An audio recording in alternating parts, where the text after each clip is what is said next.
A Massachusetts wife and mom is now the subject of a frantic manhunt. Police say she may be armed and dangerous. New video just in of the final moment she was seen. Looks like from the window we can see that there's much blood and a bathroom inside of the house. What makes this case so shocking is not just that this woman is wanted for questioning in connection to the death of her husband and a Massachusetts police officer, but it's shocking considering who she is. How would you ever get a tissue response for next year? Don't really think that, sorry. She is an author and longtime advocate for police officer mental health, but now law enforcement, they're after her. It was a female. Her voicemail on her phone says it's Curt Solomon. I'll also share with you some mysterious dispatch recordings that we found from when this manhunt first began. A woman built her entire life around saving police officers from taking their own lives. Tonight, those same officers are hunting her down, and one of their own is dead in her backyard, 58 years old, co-founder of a national nonprofit, author of multiple books on law enforcement mental health. People are trying to tell you. Solomon is the co-founder of a nonprofit called First Help.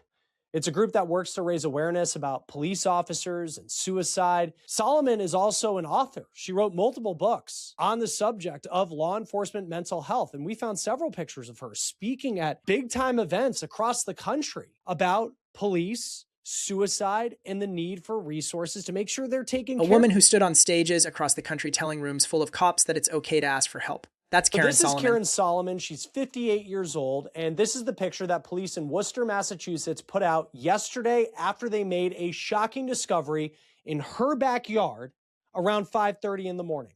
This is video that was just released of Solomon of the last time she was seen. It's like she's caught on some sort of Ring doorbell or garage surveillance video walking north from her house. And as of this morning, Worcester Police are calling her armed and dangerous. It's an understatement to say that people in Worcester, Massachusetts are shocked with this story that is unfolding right now. We actually found a quote from someone in response to this story who said that Curt Solomon is, quote, the kindest, sweetest woman on earth.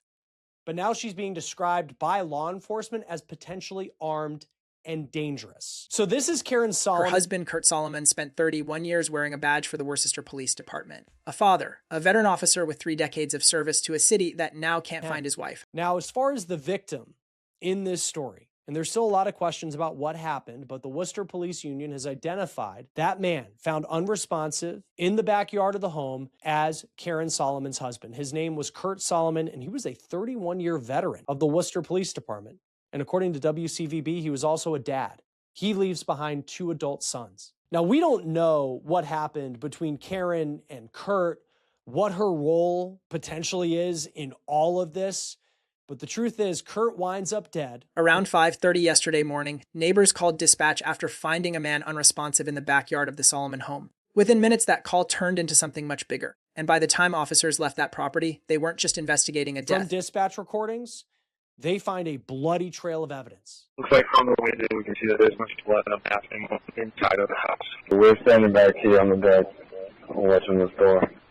Yeah, one of you guys need to stay with the victim, and then if one of you guys want to watch the door, just for evidence preservation. There's visible blood inside the building, inside the bathroom. They were opening a manhunt for the woman who lived there. Here's what makes this case impossible to look away from. This isn't a stranger. This isn't a career criminal with priors. This is a woman who devoted years of her life to keeping police officers alive, and now those same departments are combing the streets of Worcester, trying to find her before she does something they call dangerous. Hold on to that irony, because we are going to come back to it. Let's lay out exactly what investigators found, because the details matter here. Dispatch audio obtained from that morning captures officers arriving at the scene and immediately noticing something is wrong inside the house. Not just a body outside, a trail. Officers describe visible blood leading from somewhere inside the home out toward where Curt was found. That's not a detail you get in a simple medical emergency call. That's the kind of detail that turns a welfare check into a homicide investigation before anyone's even said the word. While patrol officers secure the scene, something else is happening in the background that will end up defining the entire case. A phone starts ringing. Someone somewhere keeps calling that number tied to the house, and dispatch orders officers to keep trying it, to figure out who's on the other end. When they finally get an answer, it's a woman's voice. Her voicemail says one name, Curt Solomon. Inside the bathroom, in the back. Then a few minutes later, as we're listening to the dispatch audio recording, police start talking about a phone number. And that phone number comes back to Curt Solomon. Listen to this. Thank you. 15. Can you just keep trying that number? See if they answer.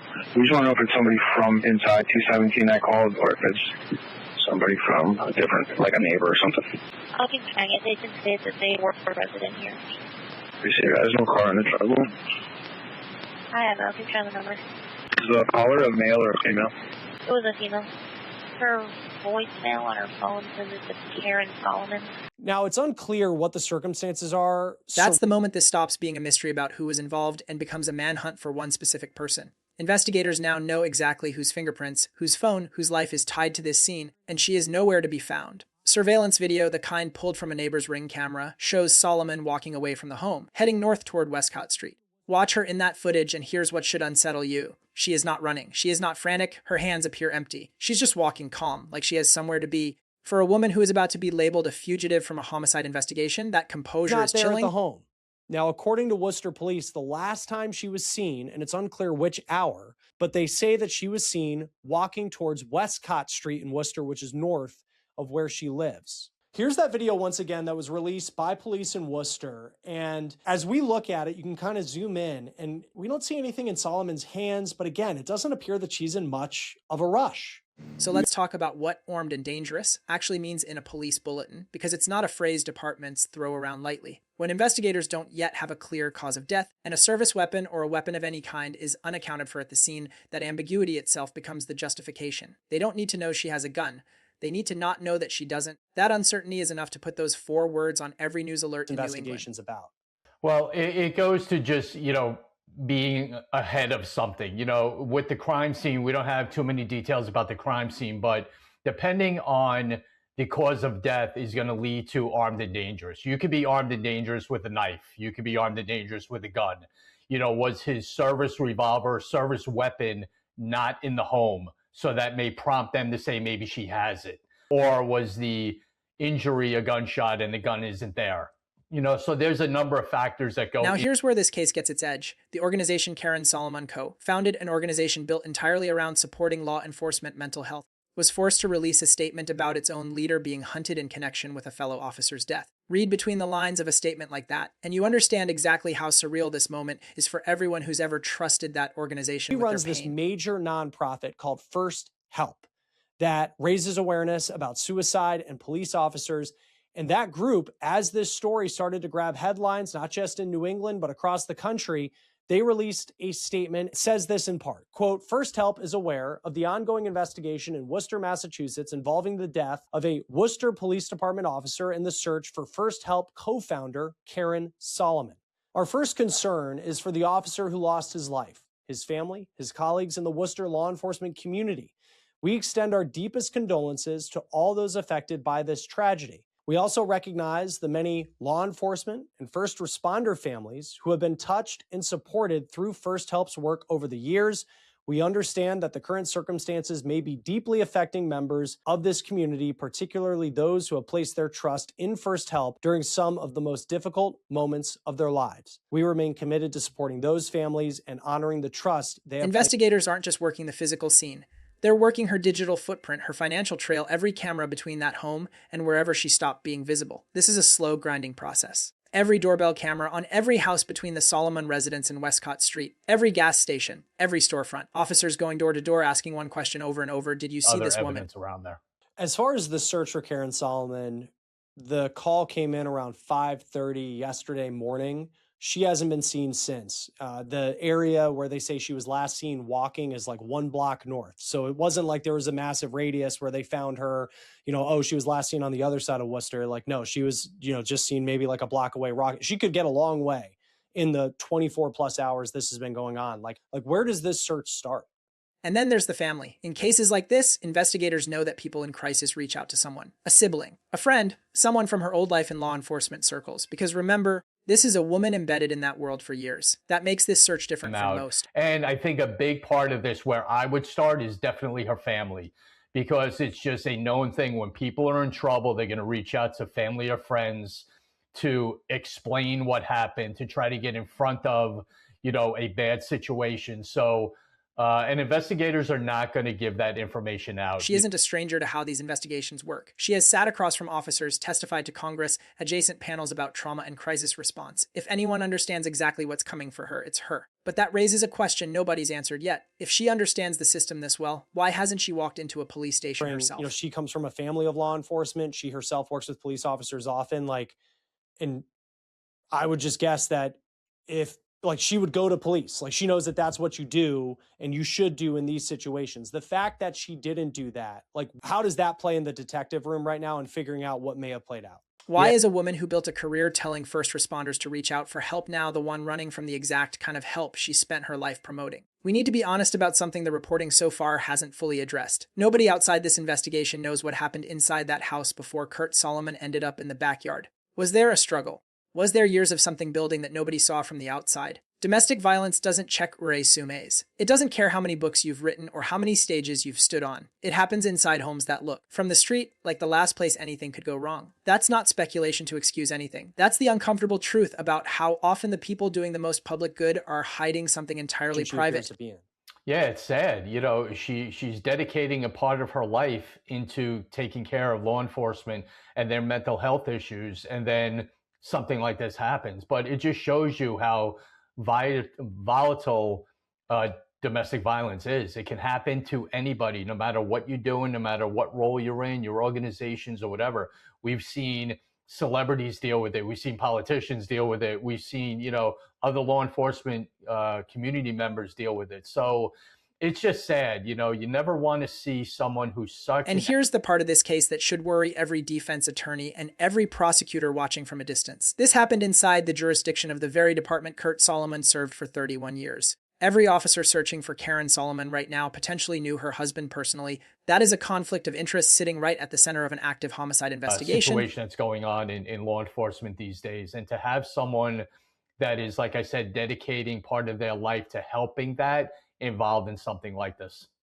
Her husband, the victim in this case, Curt Solomon, 31 years with the Worcester Police Department. I'm sure there are people who knew him well who are searching for his wife right now. I'm sure there are people searching for his wife right now who know her and the work that she did. When it comes to any sort of as far as the investigation part of it, and we don't know where this is going to go, but a conflict of interest because of personal relationships and all of that. Because this happened in Worcester, this is a Worcester Police Department case, typically. How could the personal relationships that everybody involved in it potentially play into how the investigation works out? And it is going to matter the moment this case reaches a courtroom if it does. Defense attorneys are already building a narrative around it, whether Karen Solomon is guilty of anything or not. BS, real or perceive, is now baked into how this investigation unfolds, and prosecutors know it. Exactly what already the defense attorneys in that area are setting up. That it's a vendetta. They're going after her. It's a revenge thing. Defense attorneys right now are already making a list of what could possibly happen in a trial when this comes to mount the defense, when and if they catch her. And then just lastly, and this kind of goes back, I just keep thinking of the messaging thing, and I don't know if we're talking about a murder. So where does this go from here? Investigators have three things working against the clock: her resources, her connections, and her state of mind. She's not seasoned at evading law enforcement, which means desperation, not skill, will likely define her next moves. Plus hours. Where do you go? She doesn't seem like a career criminal, that this is a person who's regularly running from police and might have I remember we covered the case of the inmates who escaped the prison in New Orleans, and they had this network of people who were helping them out. She doesn't come across as the type of person that would have those types of contacts. When you're what are the mistakes that people make when they are trying to get away from law enforcement? And we don't know if this is some sort of mental health issue that also plays into this, of course, as well. But when you have someone who is not seasoned at running from the police, how does that impact the investigation?